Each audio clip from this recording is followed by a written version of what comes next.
ಇನ್ನು ಮುಂದೆ ನಿಮ್ಮ ನೆಚ್ಚಿನ ಧಾರಾವಾಹಿಗಳ ಫುಲ್ ಎಪಿಸೋಡ್ಗಳು ಸನ್ ನೆಕ್ಸ್ಟ್ ಆಪ್ನಲ್ಲಿ ಮಾತ್ರ.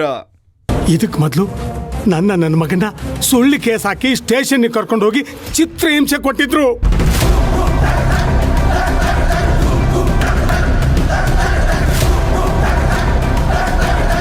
ಹಿಂದೂ ಮುಂದೆ ತಿಳ್ಕೊಳ್ದೆ ಹುಚ್ಚುಚ್ಚಾಗಿ ವಿಚಾರಣೆ ಮಾಡೋದೇ ಇವ್ರ ಕೆಲಸ. ಸರ್, ನಾನು ಯಾರ ಮೇಲೂ ಸುಳ್ಳು ಕೇಸ್ ಹಾಕಿಲ್ಲ. ಕೇಸು ಅಂತ ಕೈಗೆ ತಗೊಂಡ ಮೇಲೆ ಯಾರ ಮೇಲೆ ಅನುಮಾನ ಬರ್ತೈತಿ ಎಲ್ಲರ ಮೇಲೂ ವಿಚಾರಣೆ ಮಾಡ್ಬೇಕಾಕೈತಿ. ಹಂಗೆ ವಿಚಾರಣೆ ಮಾಡಿದ ಮೇಲೇ ಗೊತ್ತಾಗಿದ್ದು ಇವ್ರ ಮಗ ಇಂದ್ರ ಕೇಸ್ನಾಗ ಇನ್ವಾಲ್ವ್ ಆಗ್ಯಾನ ಅಂಥೇಳಿ.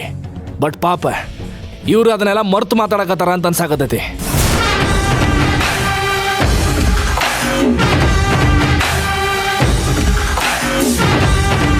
ಅದೆಲ್ಲ ಸುಳ್ಳು ಅಂತ ಈಗಾಗ್ಲೇ ಶಿವಣ್ಣ ಕೋರ್ಟಲ್ಲಿ ಸಾಕ್ಷಿ ಹೇಳಾಯ್ತಲ್ಲ, ಮತ್ತೆ ಯಾಕೆ ಸರ್ ನಮ್ಮನ್ ಕಂಡ್ರೆ ಉರ್ದು ಬೀಳ್ತೀರಾ? Shut up mister Drona. Sorry sir. ನೋಡಿ, ಹಳೇದನ್ನೆಲ್ಲ ಚರ್ಚೆ ಮಾಡೋ ಸಮಯ ಅಲ್ಲ ಇದು. ಈಗೇನು ಆಗಬೇಕೋ ಅದ್ರ ಬಗ್ಗೆ ಯೋಚನೆ ಮಾಡೋಣ. ಹೇಳೋದೇನೂ ಇಲ್ಲ ಸರ್. ಬೇರೆ ಯಾರಿಗಾದರೂ ಈ ಕೇಸನ್ನು ಕೊಟ್ಟು ನನ್ನ ತಂಗಿನ ಆದಷ್ಟು ಬೇಗ ಹುಡುಕಿಸ್ಕೊಡಿ ಸರ್. ಅಷ್ಟೇ ಸರ್ ನಾನು ಕೇಳೋದು.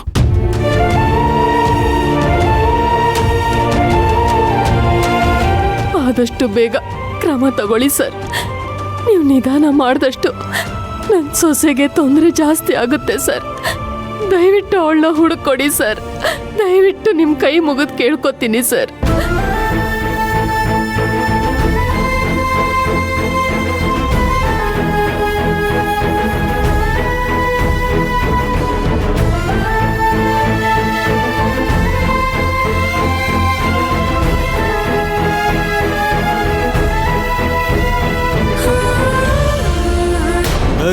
ಸ್ವಲ್ಪ ಬೇಗ ನಡೆಯೋ.